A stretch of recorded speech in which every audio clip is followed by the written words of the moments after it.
ತುಮಕೂರಿನ ವಿಚಾರ ಈಗ ಗ್ಯಾಸ್ ಅಭಾವದ ಆತಂಕ ಸಿಲಿಂಡರ್ಗಾಗಿ ಜನ ಮುಗಿಬೆದ್ದು ಬಿಟ್ಟಿದ್ದಾರೆ. ಗ್ಯಾಸ್ ಸಿಲಿಂಡರ್ಗಾಗಿ ಗೋದಾಮು ಮುಂದೆ ಸಾಲುಗಟ್ಟಿ ನಿಂತಿದ್ದಾರೆ ಪಾಪ ಜನ. ಒಂದು ಕಡೆ ಈ ಪೆಟ್ರೋಲ್ ಡೀಸೆಲ್ನ ಪರದಾಟ, ಇನ್ನು ಮತ್ತೊಂದು ಕಡೆ ಈ ಗ್ಯಾಸ್ ಸಿಲಿಂಡರ್ನ ಪರದಾಟ. ನೋಡಿ, ಜನ ಎಲ್ಲ ಸಿಲಿಂಡರ್ಗಾಗಿ ಗೋಡೌನ್ಗಳ ಮುಂದೆ ಮುಗಿಬಿದ್ದು ಬಿಟ್ಟಿದ್ದಾರೆ. ಉಪ್ಕಾರ್ ಗ್ಯಾಸ್ ಏಜೆನ್ಸಿ ಗೋದಾಮು ಮುಂದೆ ಜನ ಜಂಗುಳಿ. ಬೆಳಗ್ಗೆಯಿಂದ ಸಿಲಿಂಡರ್ಗಾಗಿ ಸಾಲುಗಟ್ಟಿ ನಿಂತಿದ್ದಾರೆ ಶಿರಾ ಜನ.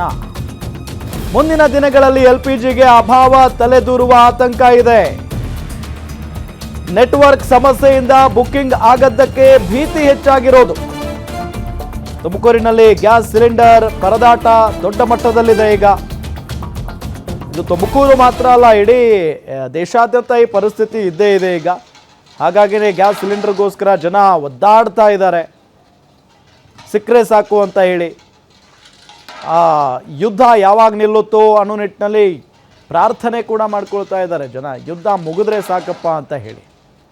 ನೋಡಿ, ಗೋದಾಮು ಮುಂದೆ ಸಾಲುಗಟ್ಟಿ ನಿಂತಿದ್ದಾರೆ ಜನ. ಈಗ ನಿಮಗೆ ದೃಶ್ಯದಲ್ಲಿ ನಾವು ತೋರಿಸ್ತಾ ಇದ್ದೀವಿ. ಬೈಕ್ಗಳನ್ನು ತೆಗೆದುಕೊಂಡು ಬಂದಿದ್ದಾರೆ. ಬೈಕ್ಗಳ ಸಮೇತ ಯಾರಿಗೆಲ್ಲ ಸಿಲಿಂಡರ್ಗಳು ಸಿಗ್ತಾ ಇದ್ದಾವೋ ಎಲ್ಲರೂ ಕೂಡ ತೆಗೆದುಕೊಂಡು ಹೋಗ್ತಾ ಇದ್ದಾರೆ.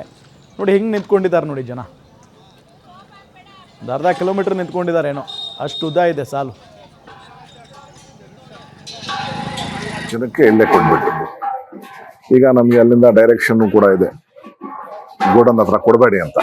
ಹಾಗಾಗಿ ಇವತ್ತಿಂದ ಗೋಡನ್ ಹತ್ರ ಎಲ್ಲ ಕನೆಕ್ಷನ್ ಕೊಡೋದಿಲ್ಲ, ರೀಫಿಲ್ ಕೊಡಲ್ಲ. ದಯವಿಟ್ಟು ತಮ್ಮ ಹಳ್ಳಿಗಳಿಗೆ ಸುಮಾರು 15 ಗಾಡಿಗಳಿದಾವೆ. ಇಲ್ಲಿಗೆ ಯಾವ ತರ ನೋಡ್ಕೊಡ್ತಾ ಇದ್ದಾರೆ? ಇಲ್ಲಿ ಅವ್ರದ್ದು DSC ನಂಬರ್ ತಗೊಂಡಿದ್ದೀವಿ, ಅವ್ರದ್ದು ಬುಕ್ಕಿಂಗ್ ನಂಬರ್ ತಗೊಂಡಿದ್ದೀವಿ. ಅವ್ರು ಬುಕ್ ಮಾಡಿ ತಗೊಳ್ತಾ ಇದ್ದೀವಿ. ಈಗ ಇನ್ನೊಂದು ಏನಾಗಿದೆ ಅಂದ್ರೆ, ಮೊದಲು 2ನೇ ರಿಫಿಲ್, ಈಗ ಫಸ್ಟ್ ರಿಫಿಲ್ ಬುಕ್ ಮಾಡಿ ತಗೊಂಡ ನಂತರ 2ನೇ ರಿಫಿಲ್ಗೆ 11 ದಿನ ಗ್ಯಾಪ್ ಇರ್ತಿತ್ತು. ಈಗ ಅದನ್ನ 25 ದಿನಕ್ಕೆ ಮಾಡವ್ರೆ. 25 ದಿನ ಆಗೋ ತನಕ ಇನ್ನೊಂದು ಸಿಲಿಂಡರ್ ಬುಕ್ ಆಗಲ್ಲ. ಸೊ ಅವರೆಲ್ಲರೂ ಬುಕ್ ಮಾಡಿಬಿಟ್ಟಿದ್ದೀವಿ ಅಂತ ಬರ್ತಾ ಇದ್ದಾರೆ. ಅವ್ರಿಗೆಲ್ಲ ಸಿಲಿಂಡರ್ ಸಿಗಲ್ಲ. ಯಾರ್ದು ಬುಕ್ಕಿಂಗ್ ಇದೆ ಅವ್ರ ಸಿಲಿಂಡರ್ ಅವ್ರ ಮನೆ ಬಾಗಿಲಿಗೆ, ಅವ್ರ ಹಳ್ಳಿನಲ್ಲಿ ಅವ್ರವ್ರು ಇದ್ದಾರೆ, ಅವ್ರಿಗೆ ಕಳಿಸ್ತೀವಿ.